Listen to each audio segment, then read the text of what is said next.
आज की।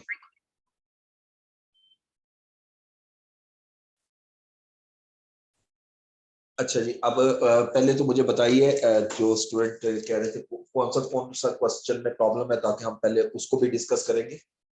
मुझे एक दफा मैसेज में लिख दें तो कौन कौन से क्वेश्चन में प्रॉब्लम है।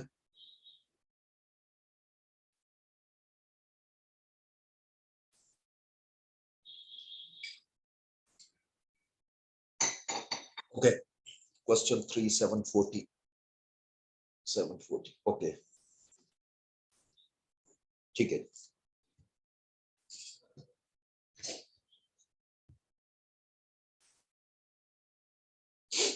तो सबसे पहले तो हम आज स्टार्ट लेते हैं मल्टीपल प्रोडक्ट, क्योंकि मैं आपका क्वेश्चन देख रहा था तो उसके अंदर मल्टीपल प्रोडक्ट का एक क्वेश्चन आया हुआ है। ठीक है, ओके, ये मैंने नोट कर लिया। क्वेश्चन नंबर 3 714 सबको मैं डिस्कस करूंगा आपके साथ क्लास में। पहले जरा थोड़ा सा हिस्सा वो कर लेते हैं, ठीक है, उसके बाद फिर मैं आगे स्टार्ट करता हूँ। तो multiple products, break even point और break even sales.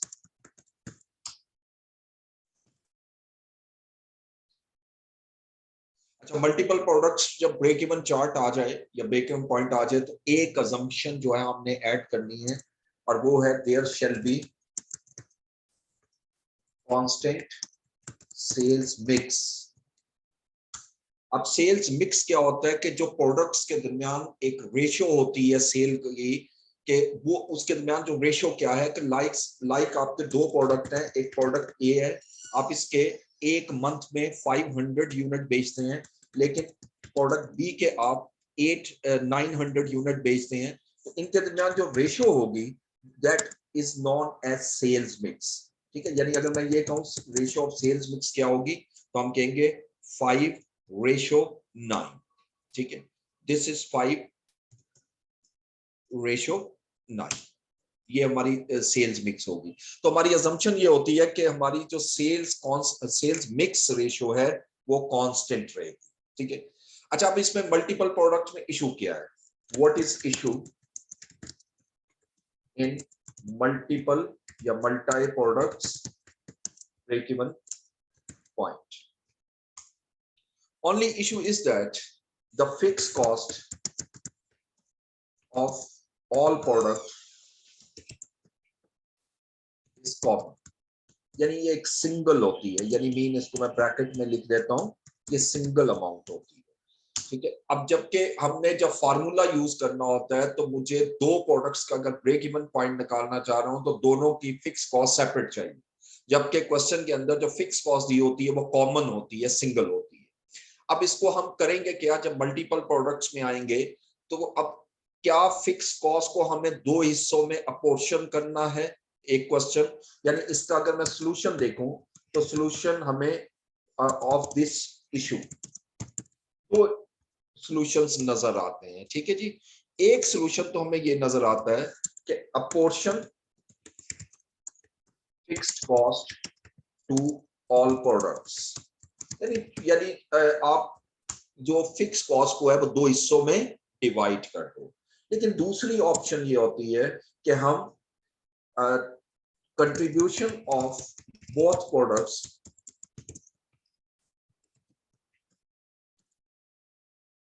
Can be converted into average contribution.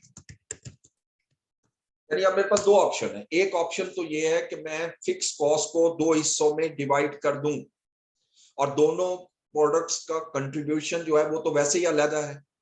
अब जब मैंने दो अलग कर दिए, फिक्स कॉस्ट को सेपरेट कर दिया, तो दो ब्रेक इवन पॉइंट निकल आएंगे, उसको ऐड कर लूंगा तो आंसर आ सकता है। एक तो सोल्यूशन ये नजर आता है, लेकिन दूसरा सोल्यूशन ये है कि जो कंट्रीब्यूशन है दो प्रोडक्ट्स का, जो ए और बी का सेपरेट सेपरेट, उसको कंबाइन करके हम एवरेज कर लें।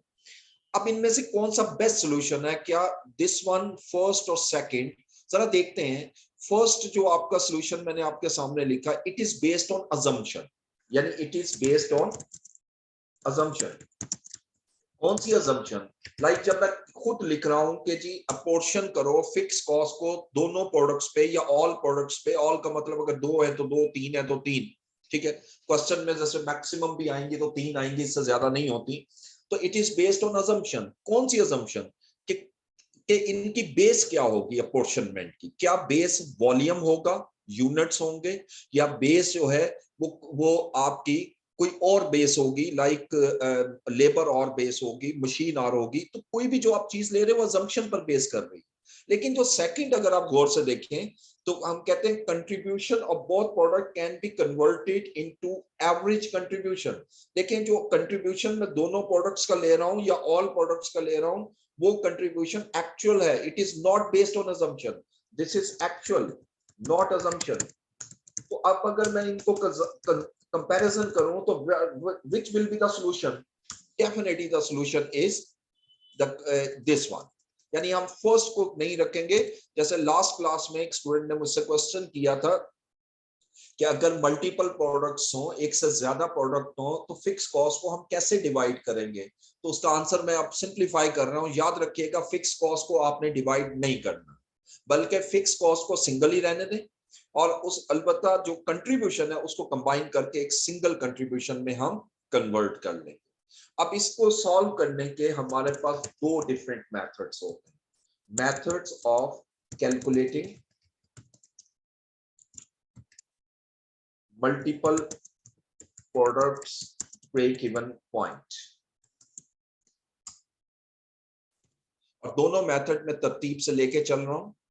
सबसे पहला मेथड होता है फर्स्ट मेथड, उसको हम कहते हैं without using CS ratio, average CS ratio. हम एवरेज CS रेशियो यूज नहीं करेंगे और बल्कि कंट्रीब्यूशन को यूज करेंगे। ठीक है, यानी दो मेथड होते हैं ना, आपने पढ़ा हुआ है इससे पहले जो हमने पढ़ा है ब्रेक इवन पॉइंट के दो फार्मूले, जरा मैं इसको सामने लिख रहा हूं सिंगल प्रोडक्ट के। उसमें हमने पहला फार्मूला पढ़ा था fixed cost divided by contribution per unit. दूसरा फार्मूला हमने ब्रेक इवन पॉइंट का पढ़ा था fixed cost divided bye CS ratio. सिर्फ फर्क ये था कि जब मैं ये फार्मूला लगाऊंगा तो इन यूनिट्स आएगा, और ये निकालूंगा तो इन रुपीस आएगा।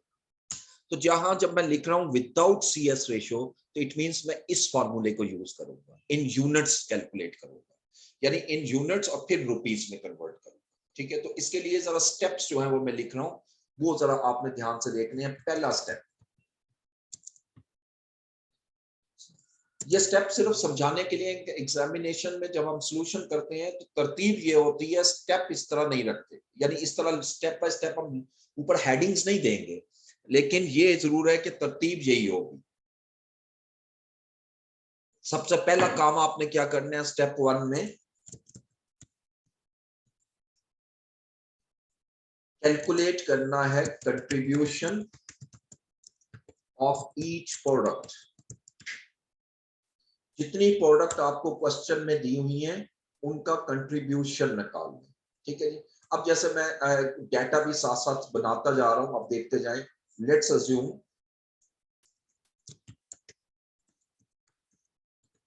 that company has 3 products A, B and C, and its relevant details are given as a whole।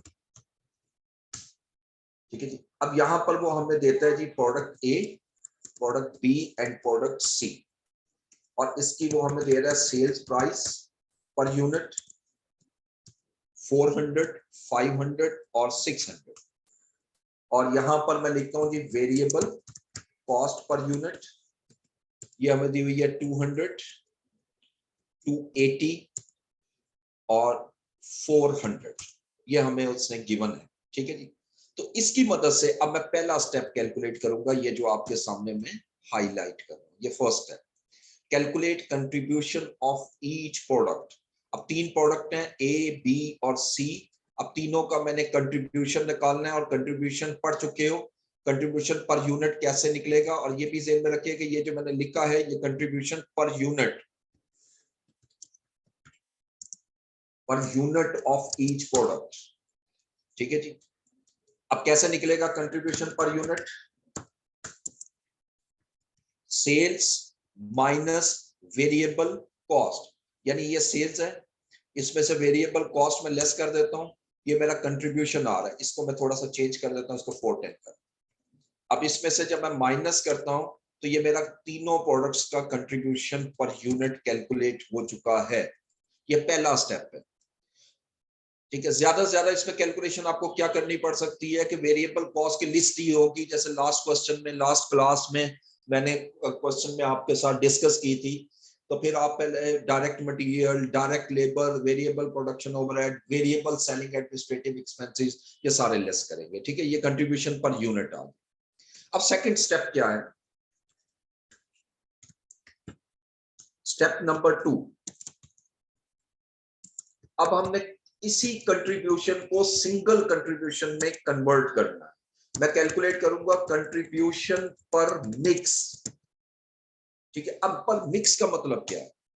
जब मैं वर्ड यूज करता हूं कंट्रीब्यूशन पर मिक्स, तो याद रखिएगा कि हमें पांचवी अजम्पशन को दरमियान में लेकर आना है। There shall be a constant sales mix. अब इसी डेटा में कहता हूं, लेट्स, अब मैं फर्दर अज्यूम करता हूं that ratio of 3 products is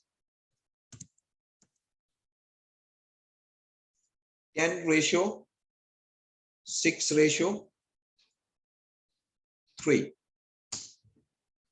ठीक है जी, यानी ये रेशियो हमें क्वेश्चन के अंदर दी हुई है 10:6:3। अब मैं ये कहता हूं जी कंट्रीब्यूशन पर मिक्स का मतलब क्या है कि एक मिक्स का मतलब मिनिमम क्वांटिटी, कोई भी उठा लो, इसमें कोई गलत नहीं है, अगर मैं ज्यादा भी उठाऊंगा गलत नहीं है, लेकिन रेशियो ये होने चाहिए 10:6:3। यानी अगर मैं ये 19 यूनिट सेल करता हूं, 19 यूनिट्स, तो मेरा टोटल कंट्रीब्यूशन क्या होगा? ठीक है, तो ये कैसे कैलकुलेट करोगे? इन्हीं प्रोडक्ट्स को नीचे लाता हूं मैं, ए बी सी, और यहां मैं लिखता हूं कंट्रीब्यूशन पर यूनिट जो अभी कैलकुलेट किया।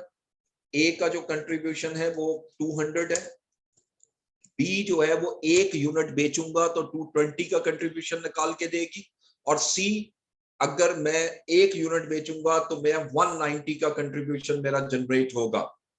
अब अगर मैं इसको कंट्रीब्यूशन पर मिक्स में कन्वर्ट करना चाहता हूं तो मैं इसको मल्टीप्लाई कर दूंगा रेशियो से।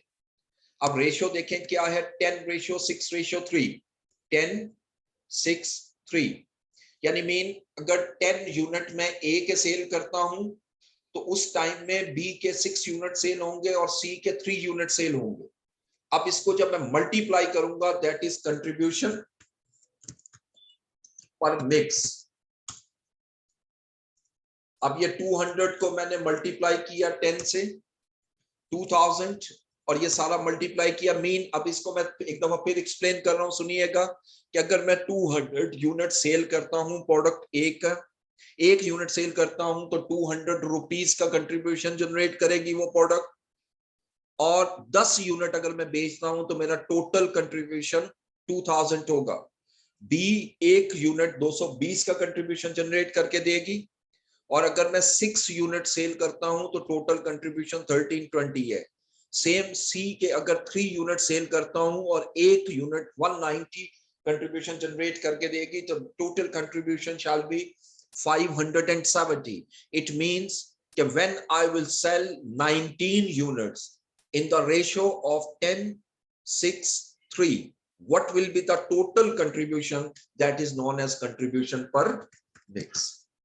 अब इन तीनों को मैं टोटल कर लेता हूं, ये मेरा कंट्रीब्यूशन पर मिक्स आ जाएगा 3890, जिसको मैं हाईलाइट कर रहा हूं येलो रेड कलर से। यानी अगर मैं 19 यूनिट 10:6:3 रेशियो से सेल करूंगा तो मेरा टोटल कंट्रीब्यूशन 3890 होगा। ठीक है जी। अब मैं चलता हूं जी स्टेप नंबर 3 की तरफ मैं मूव करता हूं, और स्टेप 3 में हम लेते हैं जी स्टेप नंबर 3।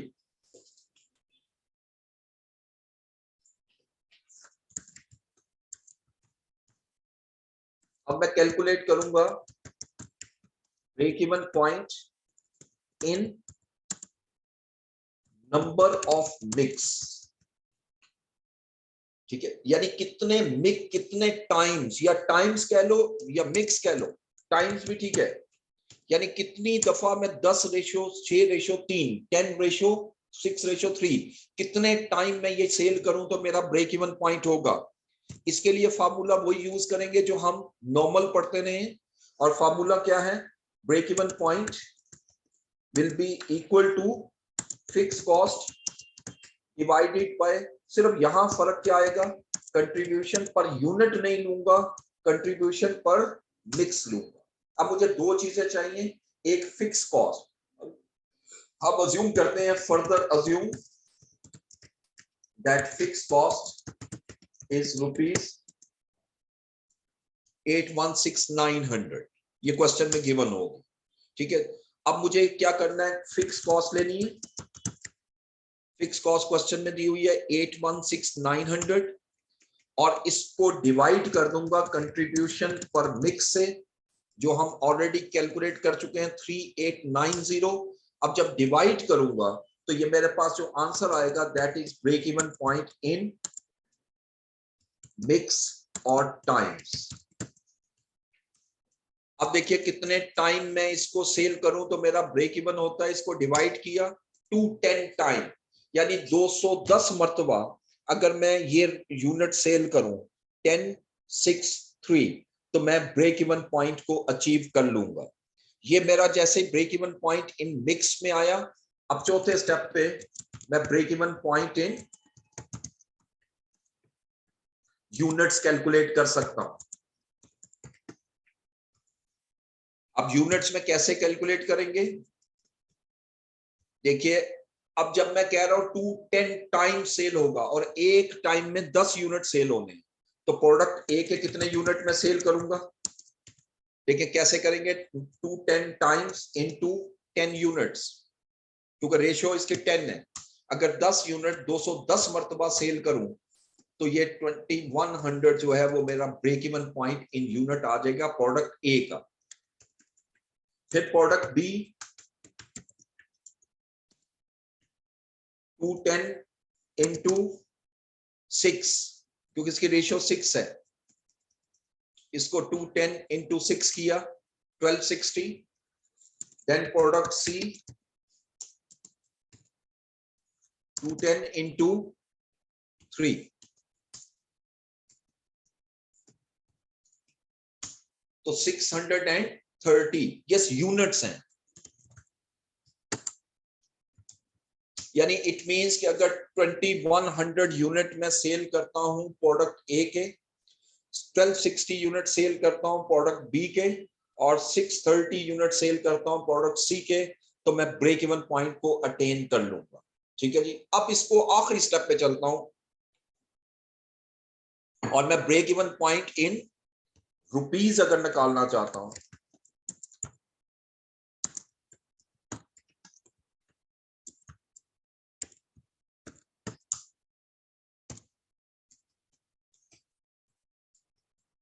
तो क्या करूंगा, ये यूनिट्स को उसकी सेल प्राइस से मल्टीप्लाई करता हूं, ये यूनिट्स आ गए, या मैं टेबल की फॉर्म में कैलकुलेट कर लेता हूं, प्रोडक्ट्स यूनिट्स सेल्स प्राइस, और यहां पर सेल्स आ जाए, ठीक है जी।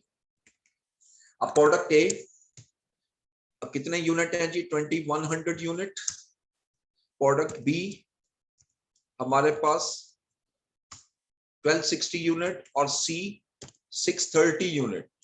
अब इनकी सेल प्राइसेस क्वेश्चन में गिवन है, यहां से आइएगा, ए की सेल प्राइस 400 रुपीज, बी की 500 और सी की 600, 400 500 600। जब इसको मल्टीप्लाई करूंगा तो ये सेल्स आ जाएगी, यानी ए प्रोडक्ट 840 की सेल जनरेट करें, बी की 630 और सी की 378, तो टोटल सेल जो है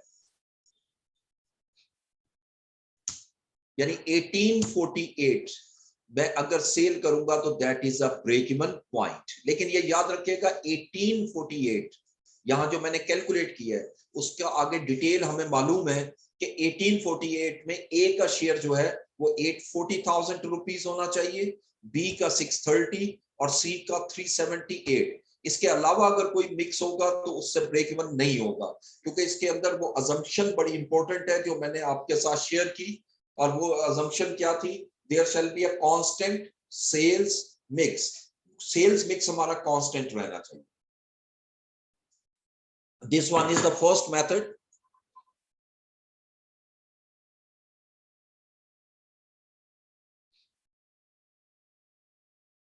ओके जी, अच्छा देखें, आपने क्वेश्चन किया sir ratio is based on volume और प्राइस। मैंने अभी एक्सप्लेन किया कि जो आपकी रेशियो है वो वॉल्यूम पर होगी, वो प्राइस पर नहीं होगी, ठीक है। और ये जो अदरवाइज तो प्राइस में लेते तो 4:5:6 हो गए, तो हमने वॉल्यूम की रेशियो ली है जो अलग से मैंने लिखी है क्वेश्चन के अंदर, ठीक है।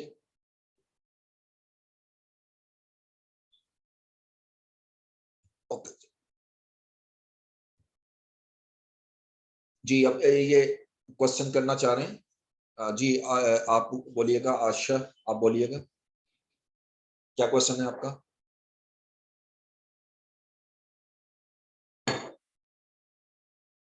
अल्ताफ,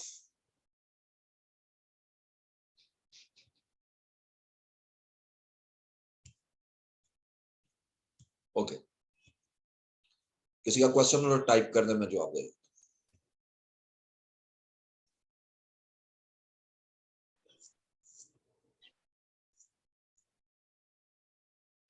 जी, 210 हमने क्यों लिया, यही तो मैं आपको समझाना चाह रहा हूं कि आपका 210 का मतलब 210 टाइम्स है, यानी 210 मर्तबा अगर मैं उस रेशो को सेल करूंगा तो मेरा ब्रेक इवन पॉइंट होगा, ठीक है। यानी 10 रेशो 6 रेशो 3, यानी 10 units of A, 6 units of B and 3 unit of C, ये एक टाइम हो गया।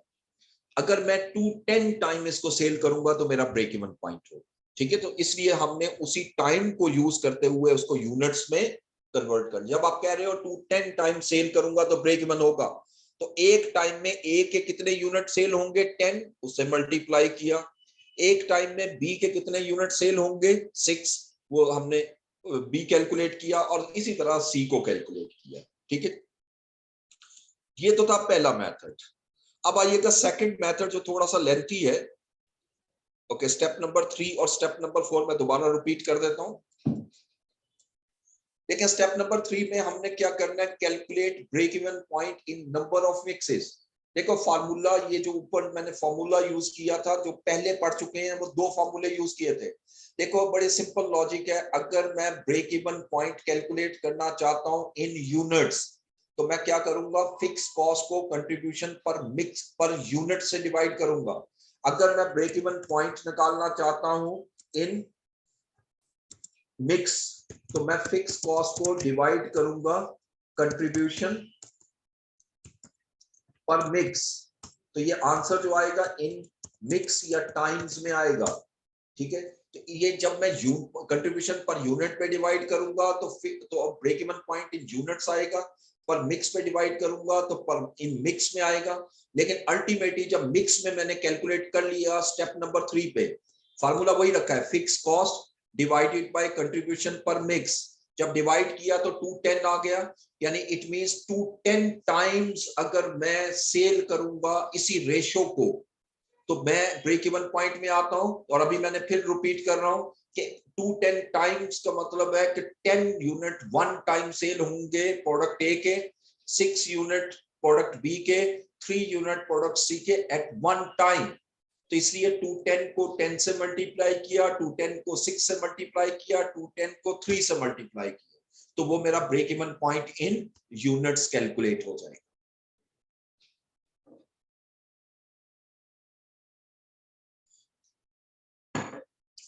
जो रेशियो आपने हमने यूज की है, ये जो गिवन है 10:6:3, ये याद रखिएगा कि ये सिर्फ वॉल्यूम की रेशियो है, सेल्स इन रुपीस की रेशियो सेम नहीं होगी, ठीक है। दूसरा आपने क्वेश्चन किया कि क्या ये रेशियो क्वेश्चन में गिवन होगी? यस, बिल्कुल गिवन होगी। और अगर गिवन ना हो तो उसका बड़ा सिंपल तरीका ये होता है कि यूनिट्स गिवन होंगे, उन यूनिट से रेशियो निकाल लो, जो जो मिनिमाइज हो सकती है वही रेशियो होगी। जो यूनिट्स है, वॉल्यूम, ये मैं बार बार कह रहा हूं, रुपीस का नहीं लेना आपने, वॉल्यूम का लेना। ठीक है जी। अब आइएगा सेकंड मेथड की तरफ, यही डेटा मैं यूज करूंगा और सेकंड मेथड की तरफ जाता हूं। सेकंड मेथड ये 7 स्टेप पे जाके सॉल्व होगा बाय यूजिंग CS रेशियो। अब मैं CS रेशियो से कैलकुलेट करूंगा। जरा यहां पर आइएगा जहां मैंने फार्मूले लिखे थे, लेकिन जब मैं CS रेशियो को यूज करूंगा तो break even point in rupees आएगा, यानी इस मेथड में पहले रुपीज में आएगा फिर यूनिट्स में आएगा। जो पहला मेथड सॉल्व किया आप देखो, पहले ब्रेक इवन पॉइंट यूनिट्स में कैलकुलेट किया हमने, फिर रुपीज में। लेकिन अब जब कैलकुलेट करूंगा तो ब्रेक इवन पॉइंट जो है वो पहले रुपीज में आएगा, फिर मैं उसको यूनिट्स में कन्वर्ट करूंगा। इन दोनों मेथड में जो बेसिक डिफरेंस है वो यही है। ठीक है जी। रेशियो जो है वो हमेशा यूनिट्स की होगी, हमेशा, ये याद रखना है। ठीक है, और यूनिट्स जो गिवन होंगे बस उसकी रेशियो ले लें, या रेशियो गिवन होगी क्वेश्चन में या यूनिट्स गिवन होंगे। तो जो यूनिट्स गिवन होंगे, फॉर एग्जांपल वो कहते हैं जी 2 प्रोडक्ट हैं ए और बी, ए के आप 5000 यूनिट बेचोगे, बी के 3000 बेचोगे, तो 5:3 बन गई, सिंपल। तो इस तरह आपने इसको रेशियो लेनी होती है जितने यूनिट्स आपको देगा। अच्छा, सेकंड मेथड में मोर और लेस कुछ स्टेप वही हैं जो हमने पहले डिस्कस किए। स्टेप नंबर 1 की तरफ आइएगा। अब मुझे चूंकि CS रेशियो चाहिए तो पहले कंट्रीब्यूशन पर मिक्स में मैं कन्वर्ट करूंगा उसी तरह। पहला स्टेप वही है, calculate contribution per mix, sorry, per unit of each product. और ये मैं दोबारा कैलकुलेट करूंगा ताकि आपके ज़हन में रहे। डेटा मैं आपके सामने यहां से उठाता हूं, ये देखिएगा, ये मैंने कैलकुलेट कर लिया है। Calculate contribution per unit of each product, ये पहले स्टेप पे भी हमने कैलकुलेट किया था। ये कैसे निकलेगा, एक दफा फिर रिपीट कर रहा हूं कि आप इनकी सेल प्राइस लोगे, इन प्रोडक्ट्स की पर यूनिट सेल प्राइस क्या है, उसको पर यूनिट वेरिएबल कॉस्ट पे मैं डिवाइड कर, सॉरी, माइनस कर दूंगा, तो मेरे पास कंट्रीब्यूशन पर यूनिट आएगा, यानी सेल्स माइनस वेरिएबल कॉस्ट। जब इसे माइनस करूंगा तो ये मेरे पास कंट्रीब्यूशन पर यूनिट आएगा। जैसे आप देख सकते हो, 400 minus 200 is equal to 200, 500 minus 280 is equal to 220, और 600 माइनस 410 इज इक्वल टू 190। अब दूसरा स्टेप भी हमने वही पढ़ा, जो पढ़ा है वही करेंगे। Step 2, calculate contribution per mix. अब मैंने कंट्रीब्यूशन पर मिक्स कैलकुलेट करना है, उसके लिए मुझे रेशियो चाहिए, और ये ऊपर वही रेशियो है 10:6:3। क्योंकि ये भी हम कैलकुलेट कर चुके हैं तो ये भी मैं एज इट इज यहां से ले लेता हूं, दिस वन। ठीक है, इसको मैं ठीक कर लेता हूं। ये कंट्रीब्यूशन आ गया 200, इसका कंट्रीब्यूशन 220, इसका 190, इसको इससे मल्टीप्लाई किया रेशियो से 10:6:3। अब मैं एक दफा फिर इसको रिपीट कर रहा हूं। कंट्रीब्यूशन पर मिक्स निकालने का तरीका क्या है, आप हर प्रोडक्ट का कंट्रीब्यूशन जो स्टेप नंबर 1 पे निकाला हुआ है उसको लीजिएगा। जैसे ये लिया 200, 220, 190, और इसको जो रेशियो आपको गिवन होती है क्वेश्चन में उससे मल्टीप्लाई कर दोगे, तो ये मल्टीप्लाई करके जो आंसर आएगा उसको प्लस करोगे, सम करोगे, तो that is known as contribution per mix. ठीक है जी। अब स्टेप नंबर 3 पे आएंगे।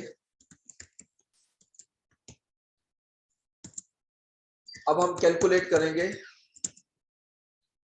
रेवेन्यू पर मिक्स।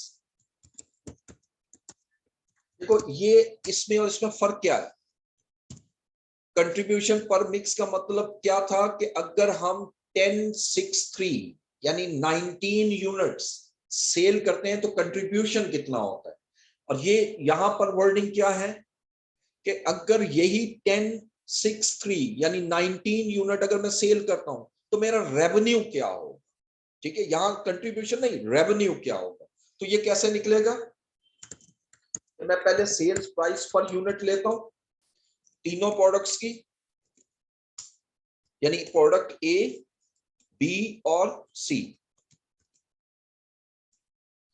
इनकी सेल प्राइस हमें क्वेश्चन में गिवन है, बल्कि यहां पर भी लिखी हुई है, अगर आप देखो 400, 500 और 600, यानी अगर एक यूनिट ए का सेल करूंगा तो मेरा रेवेन्यू 400 होगा, बी का एक यूनिट सेल करूंगा तो रेवेन्यू 500 होगा, सी का एक यूनिट बेचूंगा तो रेवेन्यू 600 होगा। अब इसको मैं मल्टीप्लाई करता हूं रेशियो से, रेशियो वही है जो हमने पढ़ी 10:6:3। अब जब मल्टीप्लाई करूंगा दैट इज रेवेन्यू पर मिक्स, यानी 400 इंटू 10, 500 इंटू 6 और 600 इंटू 3। अब ये इसको जब मैं मल्टीप्लाई कर दूंगा, सॉरी ऐड कर दूंगा, दैट इज रेवेन्यू पर मिक्स। अब जरा एक स्टेटमेंट में ये दोनों को मैं डिस्टिंग्विश कर देता हूं। स्टेप 3 में जो हमने कैलकुलेट किया 8800, इसका मतलब क्या है कि अगर मैं 19 यूनिट सेल करता हूं, specifically 10 units of A, 6 units of B and 3 unit of C, मेरा टोटल सेल्स रेवेन्यू जो होगा वो 8800 होगा। और इस स्टेप 2 का जो 3890 आंसर है, इसका मीनिंग क्या लूंगा कि अगर मैं ये सारे यूनिट सेल करता हूं 10, 6 और 3, 19 यूनिट सेल करता हूं इन द रेशियो ऑफ 10, 6, 3, तो मेरा टोटल कंट्रीब्यूशन जो है वो 3890 होगा। यानी इन ओवरऑल 8800 की सेल करता हूं तो मेरा कंट्रीब्यूशन 3890 है। और अब इन दोनों के कॉम्बिनेशन से मैं स्टेप 4 पे आता हूं और मैं कैलकुलेट कर लूंगा एवरेज सीएस रेशियो। और एवरेज सीएस रेशियो यहां कैसे निकलेगी, इसके लिए फॉर्मूला मैं लिख देता हूं। इसमें मुझे दो चीजें चाहिए, यानी contribution per mix divided by revenue पर मिक्स, यानी कंट्रीब्यूशन पर मिक्स और रेवेन्यू पर मिक्स, इनको डिवाइड करूंगा। तो ये मैं दोनों चीजें कैलकुलेट कर चुका हूं, मैं जरा अलग से आपके सामने लिख रहा हूं। कंट्रीब्यूशन पर मिक्स हमने कैलकुलेट किया हुआ है, ये मैं आगे लिख रहा हूं स्टेप नंबर 2 पे, और ये कितना है 3890। इसी तरह मैं रेवेन्यू पर मिक्स लेता हूं,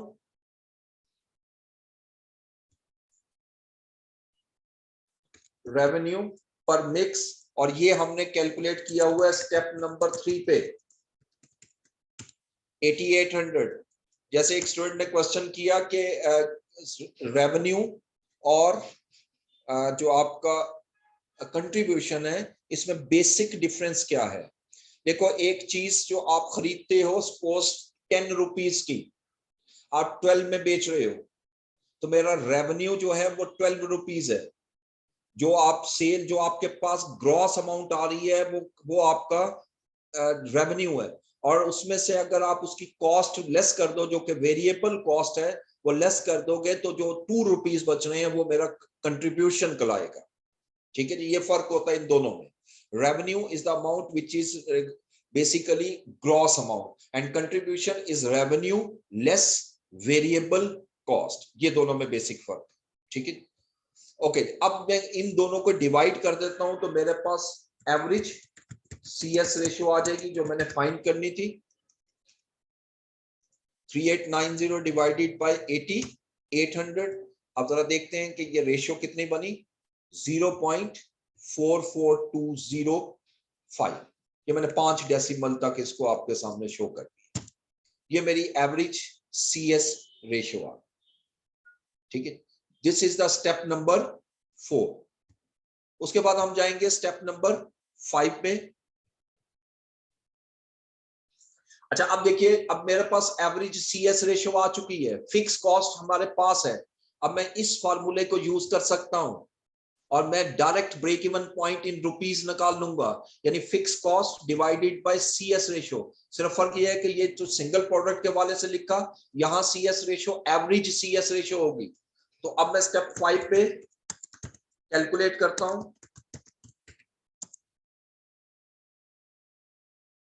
break even point in rupees. अब break even point in rupees का फॉर्मूला क्या है? Fix cost divided by average CS ratio. और ये दोनों चीजें मैं आपके सामने लिख रहा हूं। पहले लिखते हैं जी फिक्स कॉस्ट। फिक्स कॉस्ट हमें गिवन होगी क्वेश्चन में, जो कि हमने स्टेप नंबर 1 में लिखी थी। क्वेश्चन में स्टेप नंबर 1 यानी जो पहला मेथड यूज किया था, ये फिक्स कॉस्ट लिखी हुई है 816,900। 816,900। ओके जी, बस 3 मिनट दे दीजिएगा। 4:45 पे नमाज की ब्रेक कर लेते हैं, सिर्फ 3 मिनट जस्ट। फिक्स कॉस्ट आपके पास गिवन है 816,900 और सीएस रेशियो जो है, सीएस रेशियो जो हमने ये कैलकुलेट की है 0.44205। अब मैं क्या करता हूं जी कि ब्रेक इवन पॉइंट निकाल लेता हूं। Break even point in rupees formula आपके सामने ऊपर लिखा हुआ है, दिस वन, यानी fix cost divided by CS ratio. अब देखोगे ये एग्जैक्टली वही आंसर होगा जो स्टेप 1 पे हमने निकाला था। ये देखिएगा 1848,000। अब कोई भी मेथड यूज करो, आंसर में फर्क नहीं आता। सिर्फ फर्क इतना सा है कि इस मेथड में पहले आप निकालोगे अमाउंट में, फिर यूनिट्स में आएगा। पहले मेथड में पहले यूनिट्स में निकाला था, फिर रुपीस में कैलकुलेट किया। अच्छा, अब आपने इस ब्रेक इवन पॉइंट जो कैलकुलेट किया कि आप 1848,000 की सेल करोगे, तो मेरे पास ब्रेक इवन पॉइंट आ जाएगा, यानी मैं no profit no loss state पे आ जाऊंगा। लेकिन अब इसमें मुझे ये भी देखना है, इसमें ए की सेल कितनी होनी चाहिए, बी की सेल कितनी होनी चाहिए और सी की कितनी होनी चाहिए। तो इसको मुझे कन्वर्ट करना पड़ेगा, यानी स्प्लिट करना पड़ेगा ए बी सी के लिए। उसके लिए मुझे रेशियो चाहिए। अब कौन सी रेशियो लेंगे? वो रेशियो नहीं जो वॉल्यूम रेशियो है। मैं लूंगा कैलकुलेट रेशियो ऑफ रेवेन्यू। ठीक है, यानी जो सेल इन अमाउंट रुपीस है उसका मैं लूंगा, यानी रेवेन्यू का। अब रेवेन्यू का कैसे लेंगे? देखिए, ये रेवेन्यू पर मिक्स दिया हुआ है 4,000, 3,000, 1,800। ठीक है, इसको मैं यहां लेके आता हूं आपके सामने, यानी मैं रेवेन्यू पर मिक्स लेता हूं तीनों प्रोडक्ट्स का। ये मैं दोबारा इसलिए ला रहा हूं ताकि आप यहां से देख सको। ये रेवेन्यू पर मिक्स ए का है 4,000, बी का 3,000 और सी का 1,800। यहां से रेशियो बनाइएगा।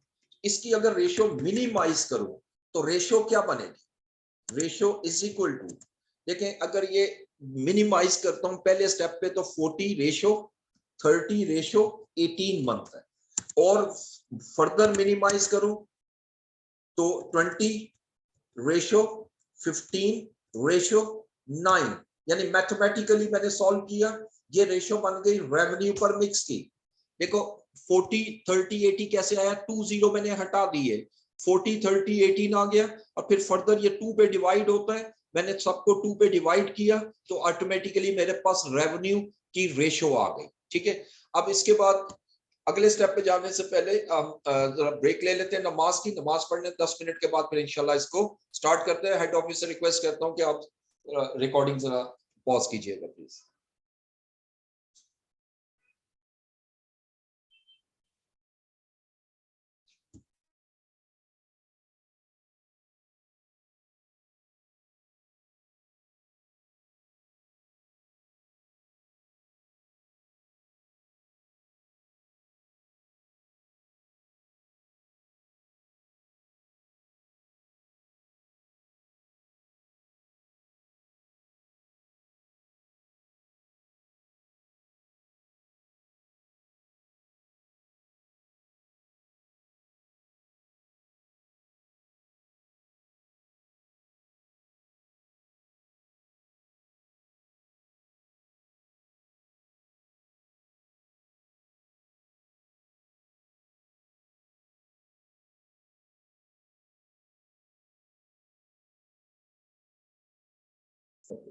रेवेन्यू पर मिक्स हमने रेशियो निकाल लीजिए, रेशियो आई 12 रेशियो 15 रेशियो 9, चाहे 40 30 18 से करो या 20 15 9 से करो, आंसर वही आएगा।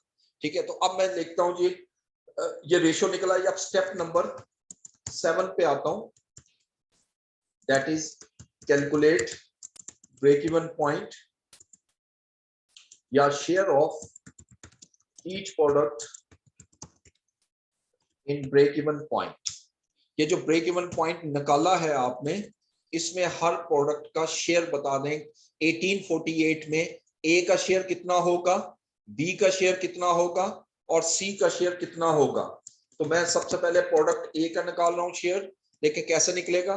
टोटल सेल हमारी ब्रेक इवन पॉइंट 1848,000 है, इनटू इसकी रेशियो है 20 divided by sum of ratio 20 plus 15 plus 9, ये बनेगा 44। 12 20 प्लस 15 35 प्लस 9 44, यानी 20 डिवाइडेड बाय 44। अब इसको कैलकुलेट किया, 1848 इंटू 20 डिवाइडेड बाय 44, तो ये देखें 840,000 आ गया और एग्जैक्ट वही आंसर आएगा जो हमने फर्स्ट स्टेप पे ए का कैलकुलेट किया था। ठीक है जी, ये इन रुपीस है, इन रुपीस। इसी तरह बी का शेयर कैलकुलेट कर लेते हैं। बी का शेयर आएगा प्रोडक्ट बी का 1848,000 इंटू 15 डिवाइडेड बाय 44। ठीक है जी, तो इसको कैलकुलेट करें, 1848,000 इंटू 15 डिवाइडेड बाय 54, ये 630,000। और प्रोडक्ट सी 1848,000 इंटू 9/44, यानी उसी रेशियो से मैंने इसको स्प्लिट कर दिया। तो ये 1848 इंटू 9/44, तो देखें 378। ये तीनों अमाउंट एग्जैक्टली वही होंगी जो हमने स्टेप नंबर मेथड नंबर 1 में कैलकुलेट की थी, 840,000, 630,000 और 378,000। जैसे ये कैलकुलेट हुआ, अब मैं आखिरी स्टेप पे आता हूं और स्टेप नंबर 8 मैं कैलकुलेट करूंगा break even point in units. और break even point in unit कैसे कैलकुलेट होगा कि ये जो आपका रेवेन्यू निकला है, इसको इसकी सेल प्राइस पर डिवाइड कर दो तो automatically break even point in unit आ जाएगा। जैसे प्रोडक्ट ए का जो है वो रेवेन्यू है 840,000, इसकी सेल प्राइस जो है वो 400 रुपीज पर यूनिट थी। प्रोडक्ट बी 840,000 और इसकी सेल प्राइस जो है वो 500 रुपीज थी। ये सेल प्राइस यहाँ दी हुई है, ये देखिएगा 400, 500 और 600। ठीक है, इनको जो जो इनका रेवेन्यू आया है, प्रोडक्ट सी इसका है 378,000 डिवाइडेड बाय 600। ये बी को मैं ठीक कर लेता हूं, इसका मैंने 840 लिख दिया, ये 630 है। अब इसको डिवाइड कर दो तो ये मेरे इन यूनिट्स आ जाएगा।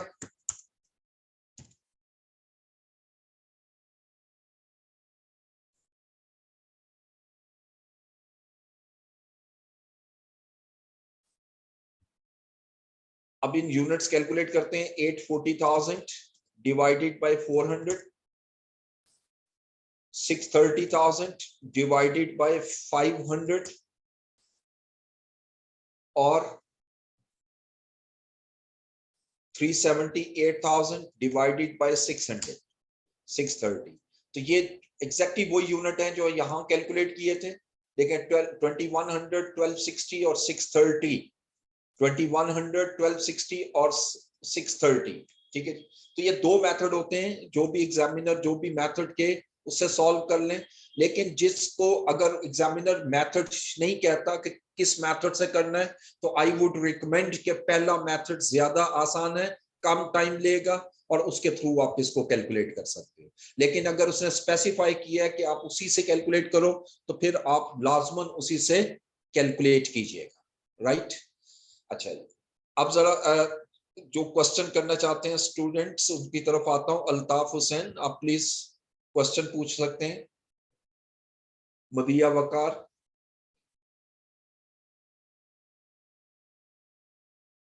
प्लीज हेड ऑफिस इनको अलाउ कीजिएगा क्वेश्चंस के लिए।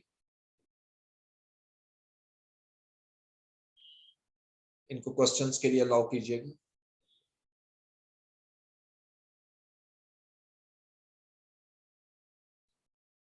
स्टेप नंबर 6 में रिपीट कर देता हूं। देखिए स्टेप 6 में हमने ये करना है कि जो ये टोटल मेरा break even point in rupees आ जाएगा, फिर इसको अपोर्शन करना है। मैंने ABC में अपोर्शनमेंट के लिए मुझे रेशो चाहिए, और यहाँ जो रेशो लेनी है वो रेवेन्यू पर मिक्स के लिए, जो आपने स्टेप नंबर 3 में कैलकुलेट की हुई। ठीक है जी।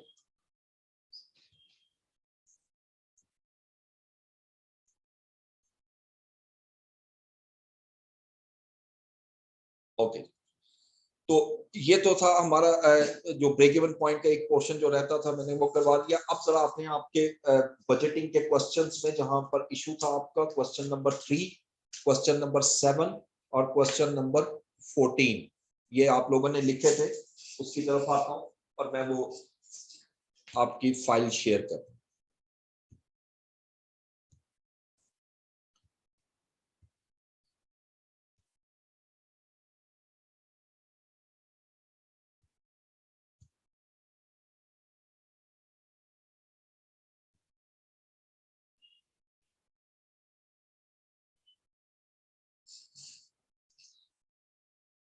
पास पेपर्स के क्वेश्चंस हैं।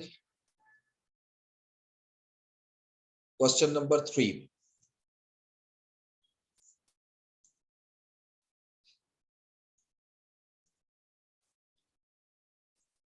क्वेश्चन नंबर 3, ठीक है। अच्छा, अब इसका मैंने जो सॉल्यूशन भेजा वो भी मैं आपके सामने रख देता हूं ताकि इसको यहीं से एक्सप्लेन कर दूं आपको। क्वेश्चन है केमिकल एंटरप्राइजेस,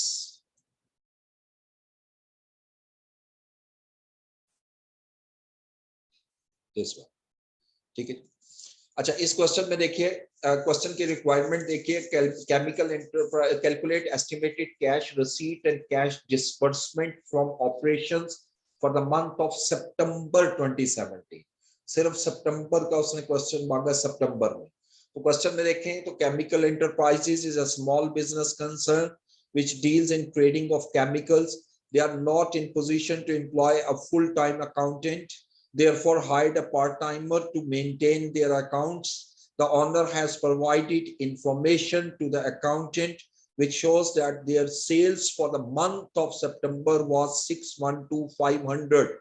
ये उसकी total sale है, on which they earned a gross profit of 30%. The sales are likely to increase to 1 million in the next month. अगले महीने में सेल इंक्रीज होकर 1 मिलियन पे आ जाएगी। ठीक है जी। इसमें फर्दर वो लिखता है, he also informed that there was increase in debtors of 17,500.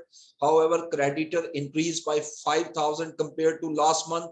In inventory increased during the month by 8,750. It is estimated 1% of debts would be doubtful for recovery, and administrative and selling marketing expenses aggregate to 6,212 per month plus 15% of sale, or depreciation expense of 35,000 per month included in fixed marketing and general administrative expenses. Chemical enterprises had one consultancy project, and it is expected that first payment of 2 million on account of inception report will be received in November. आपने सिर्फ cash रसीद बनानी है सितंबर की। अच्छा, जब सितंबर आपका cell सितंबर की जो सेल है वो 612,500, सिर्फ मैं वो डाटा भी लूंगा जो सेल से रिलेटेड है। सितंबर की सेल है 612,500, दिस वन। और वो कह रहा है सेल्स जो है और रिसीवेबल का बैलेंस जो है, there was increase in debtors of ₹17,500। इसको मैं जरा एक्सेल शीट में आपको थोड़ा सा एक्सप्लेन करता हूं ये कैसे सॉल्व होगा। जैसे लेजर बनाते हैं फाइनेंशियल में, मैं लेजर बना के समझा रहा हूं, जरा इससे देखिए। लेजर में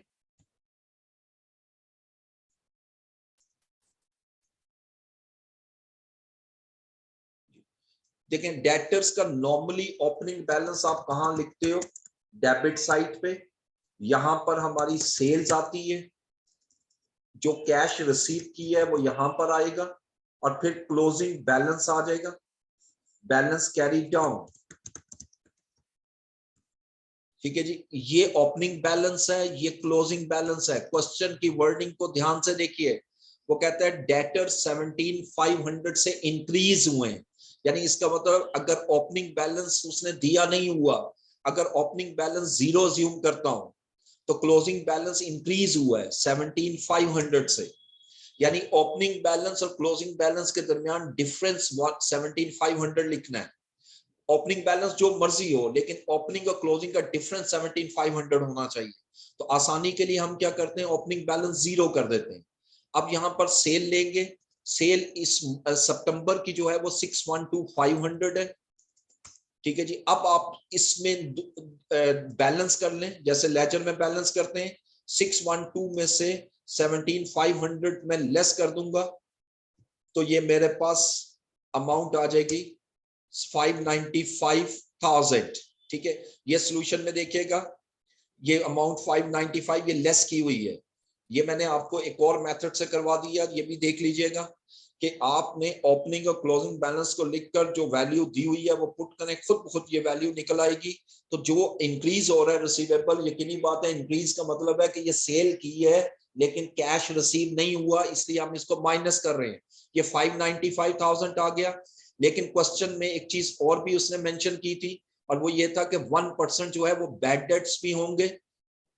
ठीक है, ये हमने कहीं पढ़ा था इसमें, this one it is estimated 1% debt would be doubtful for recovery. अब आप खुद बजट में कह रहे हो, एस्टिमेट लगा रहे हो कि 1% रिकवर नहीं होंगे, तो ये जो सेल है इसका 1% जो है वो रिकवर नहीं होगा, 1% वो भी लेस कर दो क्योंकि वो कैश में कन्वर्ट नहीं होगा।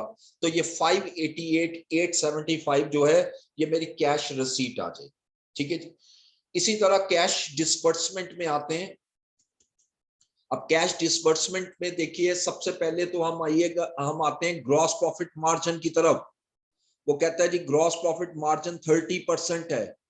अगर किसी भी चीज पे ग्रॉस प्रॉफिट मार्जिन 30% होगा तो इसका मतलब है कि उसकी कॉस्ट 70% होगी, यानी परचेज कह लो, कॉस्ट ऑफ सेल जिसको कहते हैं, वो आपकी 70% होगी। ठीक है, तो इसमें हमने पहले स्टेप पे क्या करना है कि कॉस्ट ऑफ सेल्स निकालनी है, कॉस्ट ऑफ सेल्स।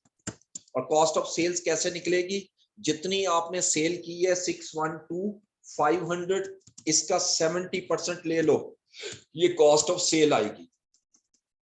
यानी 6,12,500 की जो गुड्स सेल की है उसकी असल में कॉस्ट क्या थी, वो आ गई 428,750। अब इसमें दो इंफॉर्मेशन दे रहा है, एक तो वो लिख रहा है inventory increase during the month 8750। देखो जब इन्वेंट्री इंक्रीज हो रही है, इसको भी अगर लेजर फॉर्म में कन्वर्ट करूं इसी फॉर्मेट में, तो देखिएगा कैसे आता है, जरा आसान हो जाएगा आपके लिए। परचेज निकालना चाह रहा हूं मैं, ये कॉस्ट ऑफ सेल्स, बल्कि इससे भी आसान तरीका बता देता हूं। कॉस्ट ऑफ सेल किसके इक्वल होती है, is equal to opening stock plus purchase less closing stock. ठीक है जी, ये जब हम opening stock plus purchase minus closing stock करेंगे तो सीजीएस आती है। तो परचेज किसके इक्वल हुई, इसी को मैथमेटिकली देखो, तो cost of sales minus opening stock plus closing stock. यानी ये परचेज अगर मैं फाइंड करना चाहता हूं तो ओपनिंग स्टॉक यहां से माइनस होगा और क्लोजिंग स्टॉक इक्वल की जब लेफ्ट साइड पे जाएगा तो ऐड हो जाएगा। तो अब इस कैलकुलेशन को करते हैं। तो कॉस्ट ऑफ सेल जो है वो हमने अभी कैलकुलेट की, कॉस्ट ऑफ सेल्स वो हमारी कितनी थी 428,750। अब देखें इसमें ओपनिंग स्टॉक माइनस करना है, क्लोजिंग स्टॉक प्लस करना है। क्वेश्चन में कह रहा है कि स्टॉक आपका इंक्रीज हुआ है 8750 से, ये इंक्रीज हुआ है। जब इंक्रीज हुआ है तो इट मींस कि ओपनिंग स्टॉक जो है वो अगर मैं 0 अज्यूम करूं तो ये तो प्लस होना है, माइनस होना है, और क्लोजिंग स्टॉक जो है वो प्लस होना है। और वो कह रहा है जी कि आपका इंक्रीज हुआ है 8750 से। अगर मैं कहता हूं ओपनिंग स्टॉक 0 है तो क्लोजिंग स्टॉक यकीनी बात है 8750 होगा। अब इसमें से ये अमाउंट माइनस की, ये प्लस कर दी, तो 437500 जो है ये मेरी परचेज कहलाएगी। ठीक है जी। अच्छा, अब ये परचेज निकल आई। अब मुझे पेमेंट देखनी है, कितनी करनी है। वो लिख रहा है क्रेडिटर्स इंक्रीज बाय 5000। ये बिल्कुल वो डेटर वाला कॉन्सेप्ट। देखो 5000 के क्रेडिटर्स ऐसे हैं जिनको अभी हमने पेमेंट नहीं की, वो लेस कर दो, लेस क्रेडिटर्स अनपेड, और वो है 5000। जब इसको लेस करूंगा, अब जो आंसर आएगा ये मेरा कैश डिसबर्समेंट है। 432,500 की जो है वो हमने पेमेंट की है, ये जो आपके सामने कैलकुलेशन हुई। ठीक है। अब इसके अलावा जनरल एडमिनिस्ट्रेटिव एक्सपेंसेस में आते हैं। ये तीसरी चीज वो कहता है एडमिनिस्ट्रेटिव जनरल मार्केटिंग एक्सपेंसेस जो हैं वो ये 2 दिए हुए हैं। ठीक है जी। इसके लिए भी हम थोड़ा सा, मैं कलर इसको डिफरेंट कर रहा हूं ताकि आपके ज़हन में रहे कि एडमिनिस्ट्रेटिव जनरल और मार्केटिंग एक्सपेंसेस 2 दिए हुए हैं। इसको भी मैं एक्सेल में लाता हूं। इसमें एक फिक्स एक्सपेंसेस है, और फिक्स एक्सपेंसेस जो हैं वो दिए हुए हैं 62125 पर मंथ। और वेरिएबल जो है वो कहता है 15% ऑफ सेल्स। अब मेरी सेल है 612,500, इसका 15% लीजिएगा। इन दोनों को टोटल कर लें, ये मेरे एडमिनिस्ट्रेटिव एक्सपेंसेस आ गए। अब क्वेश्चन में डाटा में देखिए वो लिखता है कि depreciation of 35 per month included in fix marketing administrative expenses. वो कह रहा है कि इसमें ऑलरेडी शामिल हैं। और याद रखिएगा कि डेप्रिसिएशन नॉन कैश है, इसलिए उसको लेस कर दो। डेप्रिसिएशन कैश बजट में नहीं आएगी। ये 35,000 इसमें से लेस कर दिया।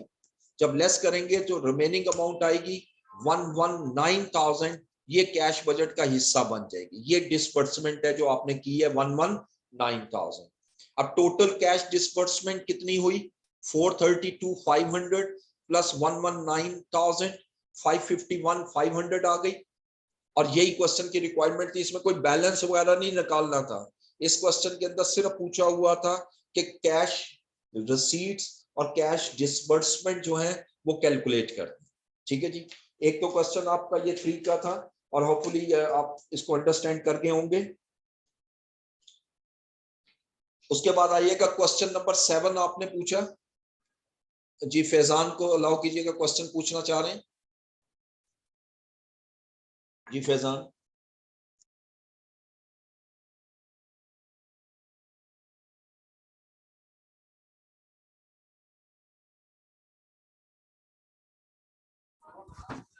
अस्सलाम वालेकुम सर।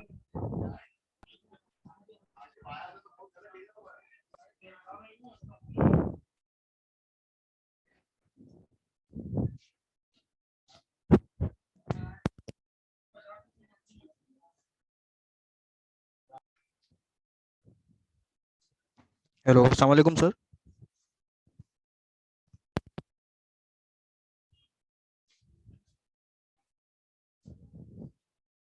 अस्सलाम वालेकुम सर। बजटिंग है। क्वेश्चन नंबर 3 में हमने डिस्कस किया था। अब क्वेश्चन नंबर सेकंड आपने कहा 7। चलो 7 क्वेश्चन भी देख लेते हैं।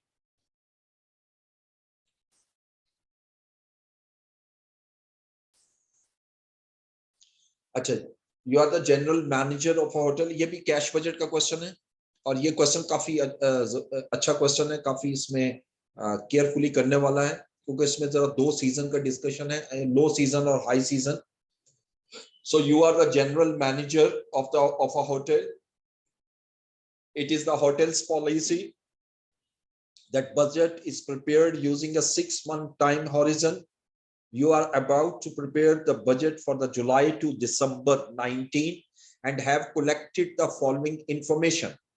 Hotel has 90 bedrooms, each of which can accommodate 1 or 2 guests. During the month of July, August and December, ये 3 मंथ जेन में रखने, बल्कि टोटल देखें 6 मंथ का बजट है, जिसमें 3 मंथ जो है जुलाई, अगस्त और दिसंबर, ये हाई सीजन है। और स्टैंडर्ड रूम रेट जो है वो हमारा 110 पर नाइट है। इसी तरह ड्यूरिंग द मंथ ऑफ सितंबर, अक्टूबर, नवंबर, ये लो सीजन पीरियड है और स्टैंडर्ड रूम रेट जो है वो 95 पर नाइट है।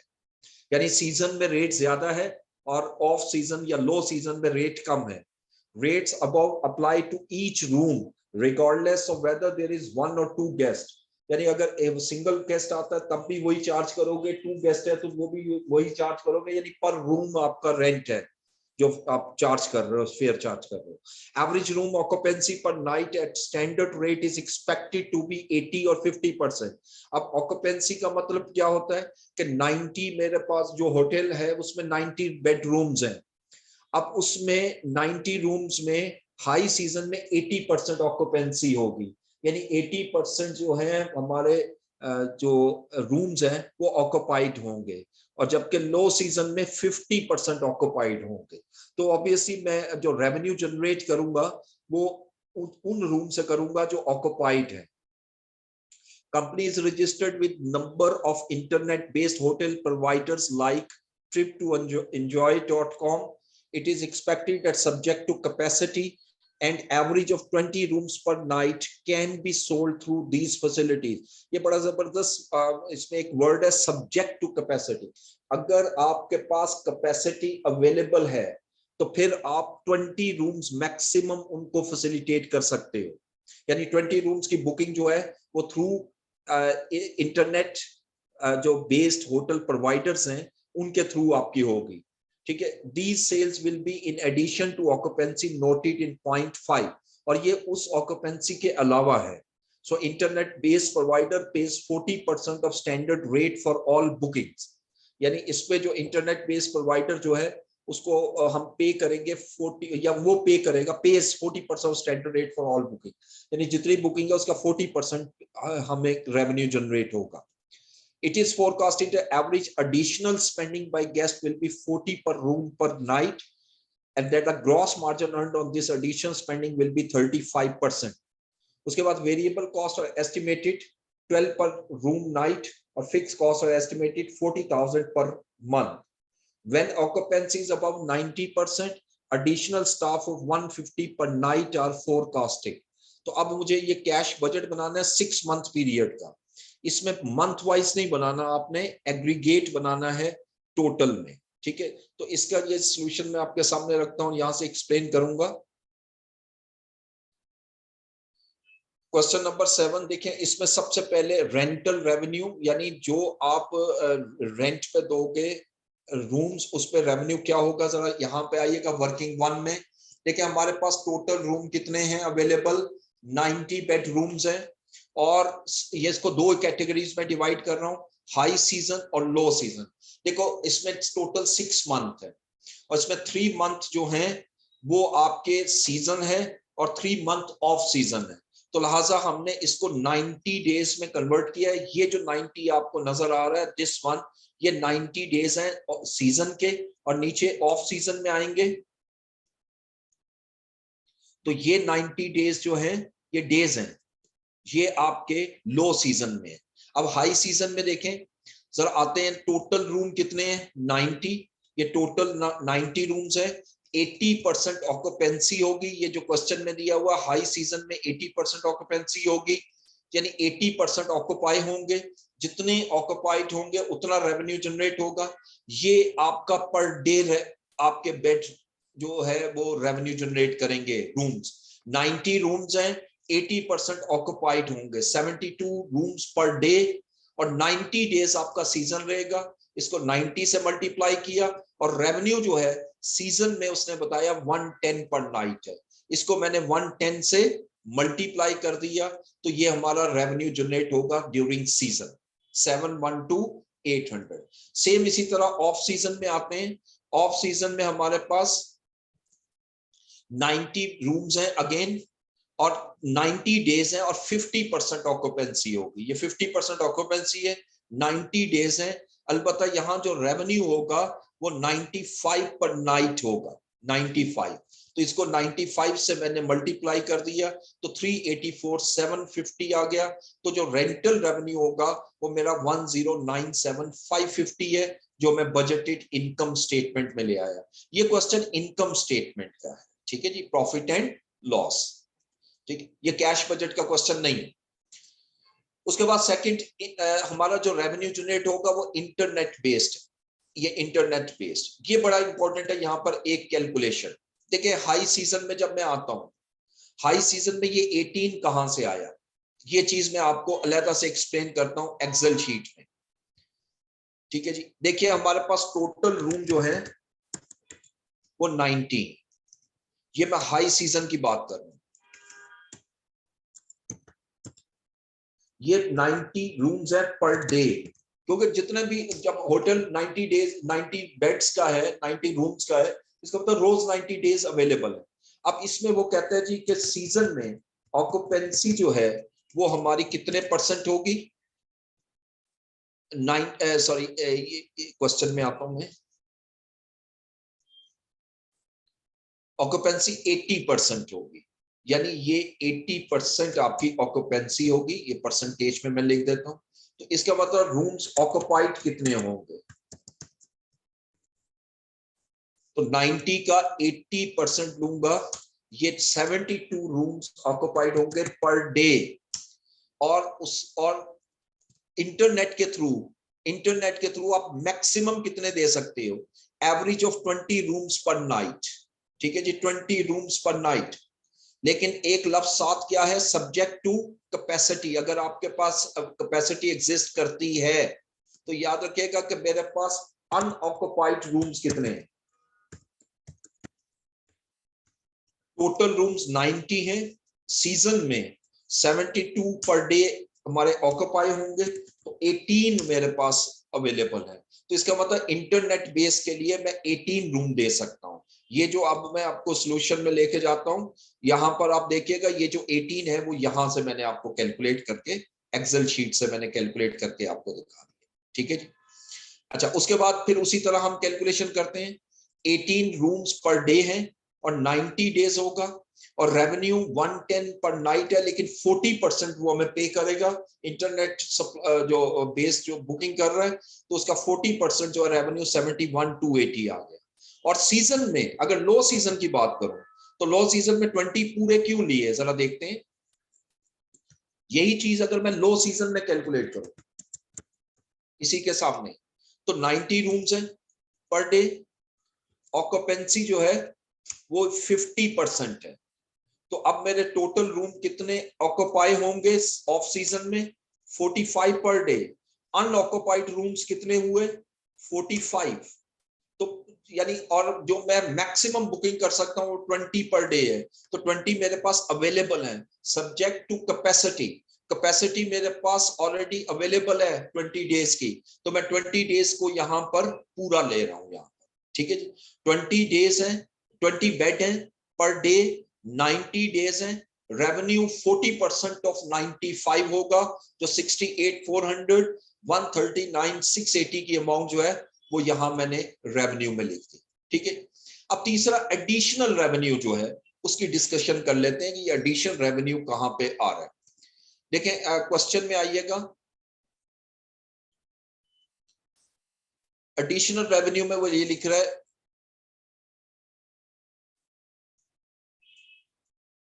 it is forecasted that additional spending by guests will be 40 per room per night, यानी जो एवरेज में जो एडिशनल स्पेंडिंग होगी जो गेस्ट करेंगे, ये स्पेंडिंग क्या हो सकती है, जैसे आपने होटल में उसको फूड प्रोवाइड कर दी या और फैसिलिटीज दे दी, उस पर आपकी 40 पर रूम पर नाइट आप अलग से चार्ज करोगे, ठीक है। इसमें सीजन ऑफ सीजन की बात नहीं हुई, जितने रूम्स ऑक्युपाइड होंगे उस पे 40 रूम पर नाइट जो है वो आप उससे पर रूम पर नाइट चार्ज करोगे। अब देखिए सीजन में आते हैं, सीजन में मेरे पास पूरे 90 रूम्स ऑक्युपाइड होंगे, 75 डायरेक्ट ऑक्युपाइड होंगे, और 18 जो है जो ऊपर कैलकुलेट किए थे इंटरनेट बेस्ड, तो ये 90 रूम्स पूरे ऑक्युपाइड होंगे, और 90 डेज है हमारे पास सीजन में, और उसमें हम 40 रुपीज का रेवेन्यू जनरेट करेंगे, मल्टीप्लाई 40 तो 324 का रेवेन्यू जनरेट कर लिया। और लो सीजन में आपके जो ऑक्युपाइड रूम 65 कैसे आए, देखें 45 आपके सीजन में डायरेक्टली ऑक्युपाइड होंगे, 20 इंटरनेट के थ्रू होंगे, तो ये 65 हो गए। और पर 90 पर डेज डेज है ऑफ सीजन में, इसको 90 से मल्टीप्लाई किया और 40 का रेवेन्यू जनरेट कर लिया थ्रू 34,000। ठीक है जी, ये अमाउंट आ गई मिलाकर 558,000। यानी टोटल जो मेरा रेवेन्यू होगा, जिसको आप इनकम कह लो, रेवेन्यू है, प्रॉफिट नहीं, रेवेन्यू, वो 1795 टू 30 रुपीज होगा। अब इसकी कॉस्ट में आते, वेरिएबल कॉस्ट जो है वो वर्किंग 4 में मैंने कैलकुलेट की, और वेरिएबल कॉस्ट ये दी हुई है उसने यहां पर, ये देखिएगा, variable cost are estimated to be 17 per room night, यानी पर रूम नाइट 17 आप चार्ज करोगे। अब देखिए 90 रूम्स ऑक्युपाइड हैं सीजन में, 90 डेज हैं, और 17 रुपीज मेरी कॉस्ट आएगी, तो ये 137,700 हो गई। ऑफ सीजन में मेरे 65 रूम्स ऑक्युपाइड होंगे और 90 डेज हैं, और 17 की कॉस्ट आएगी पर रूम पर डे, तो 99,450, तो टोटल अमाउंट आ गई 237,150। ये 237,150 की कॉस्ट यहां से आ गई। अब इसके बाद मैंने लिया additional variable cost. Additional variable cost जो है उस, ये देखिएगा उसने यहां पर दी हुई है ये 35%, दिस वन के एवरेज एडिशन, दिस इन, इसको मैं हाईलाइट कर रहा हूं, जरा देखिएगा। It is forecasting that average spending by guest will be 40 per room per night, and the gross margin earned on the additional spending will be 35। यानी ये जो 40 रुपीज में अर्न करूंगा, इसमें 35% मेरा मार्जिन है, 65% कॉस्ट है।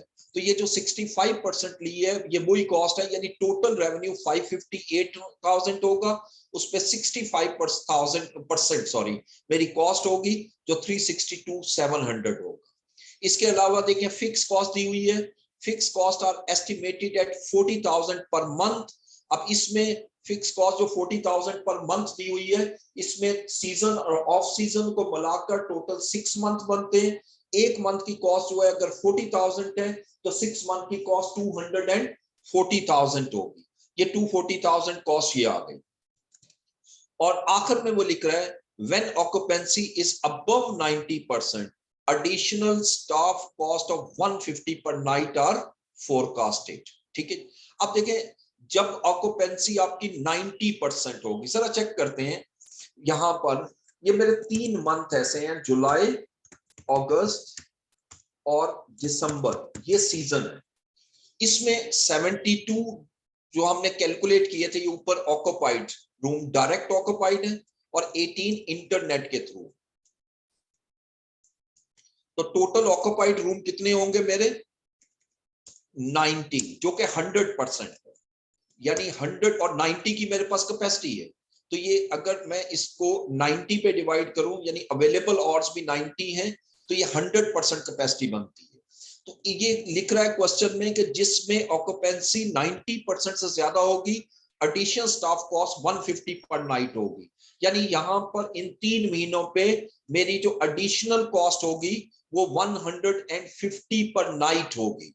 ठीक है, लेकिन दूसरी तरफ अगर मैं अगले 3 मंथ की बात करूं, सितंबर, अक्टूबर और नवंबर, इसमें जो मेरी ऑक्युपेंसी डायरेक्ट होगी वो 45 डेज है, और जो थ्रू इंटरनेट होगी वो 20 है। अब इसको प्लस करें तो ये 65 डेज बनती है। अब ऑक्युपेंसी चेक करें तो 65 डिवाइडेड बाय 90, जो कि बनेगी 72%। तो लिहाजा इस पोर्शन में, यानी इन 3 मंथ में हमारी additional cost, staff cost incur नहीं होगी। तो जो स्टाफ कॉस्ट इनकर हुई है वो सिर्फ पहले 3 महीने में, और वो यही आपको नजर आएगा, ये 3 मंथ वाली। 3 मंथ में 90 डेज होते हैं, और पर डे जो कॉस्ट है वो 150 है, जो कि 13,500 होगी। टोटल कॉस्ट आ जाएगी 853,350, और ये मेरा टोटल रेवेन्यू है, ये टोटल कॉस्ट है। जब इसको लेस करूंगा तो 941,880 मेरा प्रॉफिट होगा इन 6 मंथ का। ठीक है जी, ये क्वेश्चन नंबर 7 था। इसको लाजमन जरा आपने रिवाइज करना है। ये क्वेश्चन में थोड़ा सा टेक्निकल पॉइंट है पर बहुत मुश्किल नहीं है। अब इसके अलावा तीसरा क्वेश्चन जो आप लोगों ने पूछा वो क्वेश्चन नंबर 14 है, this one, and this is related to cash budget for the 4 month ended 30th April 2021। ये 4 महीने का बजट है। ये देखें आपके सामने, ये 4 month का, जनवरी, फरवरी, मार्च और अप्रैल। ठीक है जी, ये 4 month का बजट है and that is not a difficult one. जरा देखते हैं यहां से। Director of Fasil Naveed and Co were concerned about the firm cash flows. They have provided the following data. पहला लिख रहा है sales figures mentioned.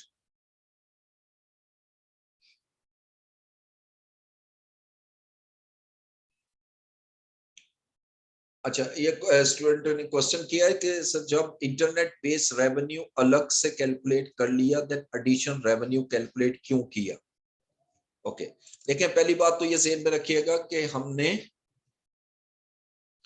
Addition revenue जो कैलकुलेट किया है आपके सामने दिस मंथ,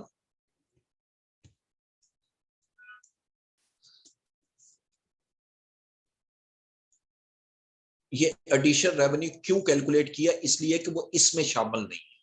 ठीक है, ये जो आपने वर्किंग 1 मैंने बनाई हुई है ये 72 पे है, 72 रूम्स पे, 90 का 80% और 90 का 50%।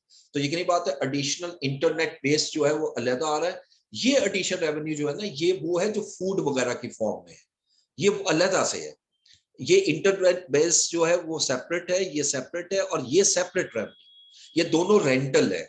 ये सिर्फ मैंने अलग-अलग इसलिए किया कि ये वो डायरेक्ट रेवेन्यू जनरेट कर रहे हो, ये इंटरनेट बेस के थ्रू कर रहे हो, और ये आपका एडिशनल रेवेन्यू है। जैसे फूड्स आप प्रोवाइड करते हो उस पर जो आपको रेवेन्यू जनरेट हो रहा है 40 रुपीज पर नाइट पर जो गेस्ट है उसके हिसाब से। इसके अलावा और क्वेश्चन देख लेता हूं आप लोगों के। जी, एडिशन स्टाफ में 90 मींस रूम्स, यस 90 जो है वो रूम्स है।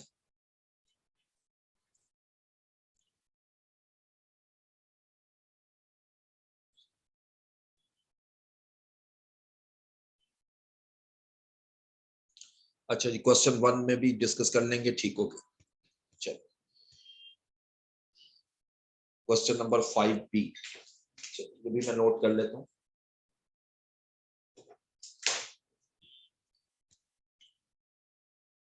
जी, क्वेश्चन नंबर 10 में आपने पहले इसको देख लें। देखिए सबसे पहले तो सेल की तरफ आए, वो लिखता है sales figure mention below are for the month of November to June. और इसमें देखें कुछ एक्चुअल सेल दी हुई है पिछले 2 महीनों के, नवंबर और दिसंबर की, फिर फोरकास्टेड सेल आपको 6 मंथ की गिवन है।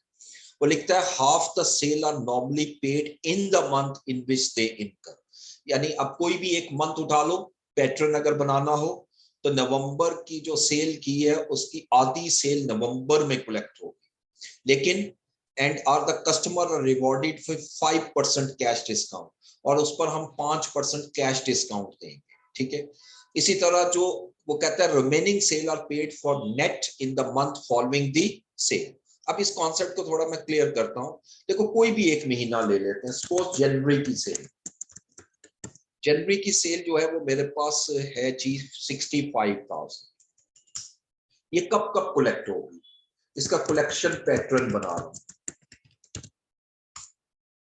जनवरी की सेल इन जनवरी कितनी कलेक्ट होगी, उसने कहा है जी half of the sale 65,000 shall be collected in the same month subject to 5% cash discount, और उस पर हम 5% कैश डिस्काउंट देंगे। यानी अब मैं 65,000 को पहले हाफ करूंगा और इसका 95% लूंगा, तो इस यानी इस सेल का 30,875 सेम मंथ में कलेक्ट होगा। और आधी अमाउंट जो है फरवरी की, यानी इसी की जो आधी अमाउंट है 65,000 डिवाइडेड बाय 2, और इस पे कोई डिस्काउंट नहीं होगा, वो हमारी फरवरी में कलेक्ट होगी। ठीक है, डिवाइडेड बाय 2 कर दें या 50% कर लें। अब आपका इन दोनों का सम जो है वो 65,000 नहीं बनेगा। क्यों? क्योंकि आपने 5% डिस्काउंट दिया है। जब डिस्काउंट दिया है तो कैश तो कम आएगा ना, जितना आपने सेल किया उससे कम आएगा। तो लिहाजा ये दो सेल आएंगी, जनवरी की आधी सेल जनवरी में, आधी सेल फरवरी में।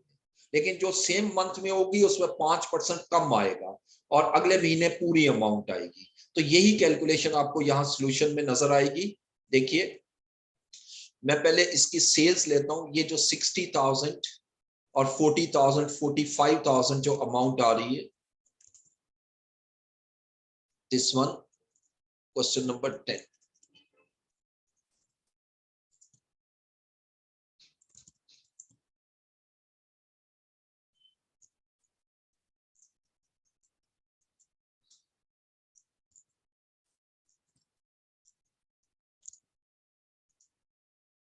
ये रिसीट आई थिंक मैंने वर्किंग नहीं बनाई, इसको मैं बना देता हूँ। ये मिस्टेक हुई है इसमें, ये मैं बना देता हूँ वर्किंग दोबारा से लेके। Question number 10।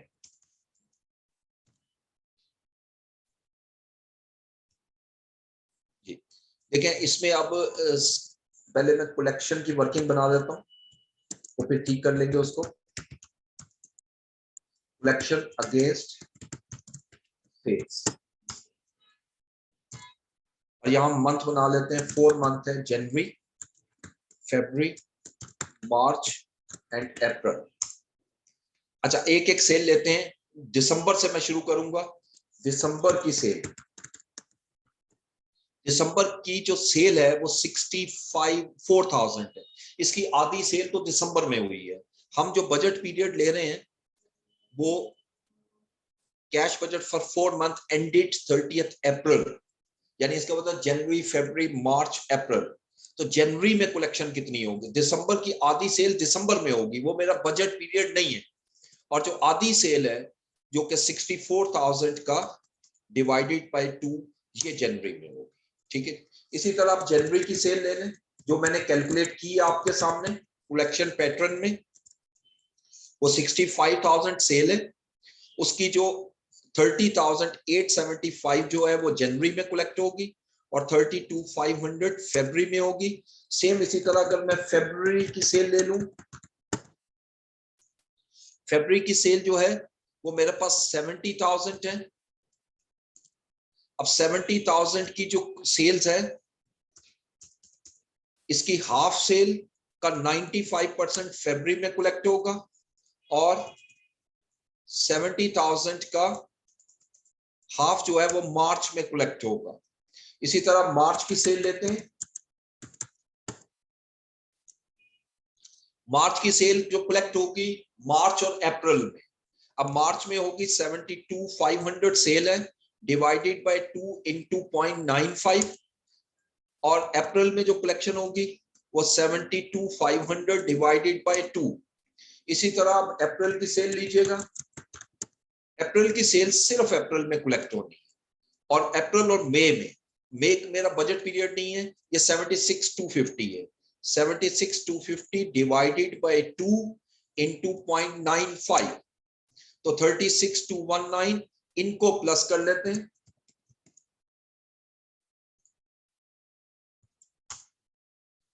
62,875 ये अमाउंट हमारी कलेक्शन हुई है। ठीक है जी, ये यहां पर हम इसको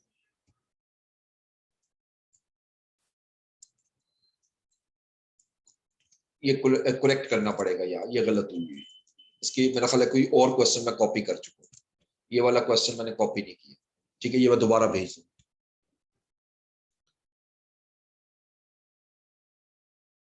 ओके, ठीक है, 6 बजे आपका नेक्स्ट क्लास है। ठीक होगा। अच्छा, अब आपका क्वेश्चन है तो 1-2 मिनट है, अगर कोई पूछना चाहे तो पूछ लें।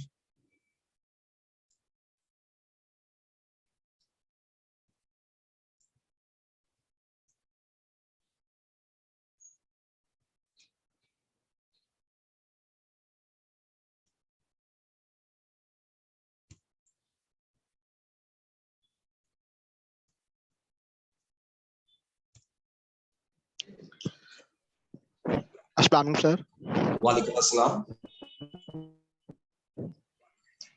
अच्छा सर, ये क्वेश्चन नंबर 5 में सर वर्क इन प्रोसेस दिया हुआ है सर 18,000 सर, ओपनिंग भी और सर क्लोजिंग भी है। जी जी। तो सर यहाँ पे सेम है, अगर सर डिफरेंट हो सर तो फिर क्या करना है? आपने सर वहाँ पे नोट दिया हुआ है कि जी ये सेम है तो इस वजह से हम इसका कुछ करेंगे नहीं।